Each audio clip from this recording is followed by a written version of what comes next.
Hello guys, welcome to my channel. ఇవాళ సరిపోదా శనివారం trailer update అయితే వచ్చేసింది. వాళ్ళు వదిలిన ఈ పోస్టర్లో ఎన్ని డీటెయిలింగ్స్ ఉన్నాయంటే oh my god, mind blowing.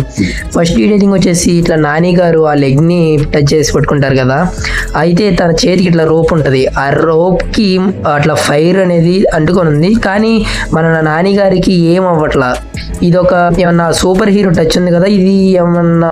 ఇంకో పాయింట్ వచ్చేసి ఆ లెగ్ ఖచ్చితంగా పోలీస్ది, ఎందుకంటే ఆ షూ కానీ ఆ సాక్సెస్ ఆ ప్యాంట్ కూడా లైట్ కనిపిస్తుంది. ఇది ఖచ్చితంగా పోలీస్ డ్రెస్ అయితే అనుకోవచ్చు. ఆ పోలీస్ అయితే ఖచ్చితంగా ఇంకా ఎస్జే సూర్య గారిదే. అయితే ఎస్జే సూర్య గారు ఏదో ఫైట్ యాక్షన్ ది మనకు ఒక పోస్టర్ వదిలారు, అదే ఈ పోస్టర్. అయితే నాని గారు ఏదో సింపుల్ గా పట్టుకున్నట్టు ఆ లెగ్ ని మనకి పోర్ట్రే చేశారు. నాని గారి ఎక్స్ప్రెషన్ కూడా నార్మల్ గా ఉంది చూడండి. అయితే ఇది సూపర్ హీరో టచ్ అయి ఉండొచ్చు ఖచ్చితంగా ఈ యాక్షన్ లో. ఓ మై గాడ్, ఇది ట్రైలర్ లో ఉంటే బాగుంటుంది. యాక్షన్ వీడియోస్ చేస్తున్నాం, చూడకపోతే చూడండి. 50 సబ్స్క్రైబర్స్ దగ్గరలో ఉన్న సబ్స్క్రైబ్ చేసి